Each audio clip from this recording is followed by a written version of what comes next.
ایک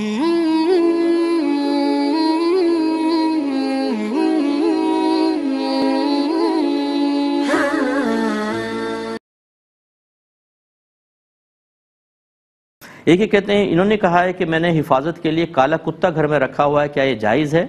دیکھیں اگر واقعی آپ کو حفاظت کی حاجت ہے کہ وہاں چور ہیں یا اور ڈاکو وغیرہ آ جاتے ہیں یا جنگلی جانور آ جاتے ہیں، گھر میں گھس جاتے ہیں، کتے کے بھونکنے سے ڈر کے بھاگ جائیں گے، تو پھر تو آپ کے لیے رکھنا جائز ہے۔ لیکن اس میں بھی علماء نے فرمایا کہ اس کو اندرونی حصے میں نہ رکھیں، جیسے باہر گیلری وغیرہ ہے یا صحن ہے اس میں باندھیں تاکہ وہ ہر جگہ رال نہ ٹپکاتا رہے، اس کی جو تھوک ہوتا ہے وہ نجاست غلیظہ ہے۔ اور اگر حفاظت کا خالی آپ نام لے رہے ہیں، کوئی چور اچکے نہیں آ رہے، سب لوگ بغیر کتے والے بھی ایسے رہ رہے ہیں اور ان کے گھر میں کوئی چوریاں نہیں ہو رہی، تو پھر یہ شوقیہ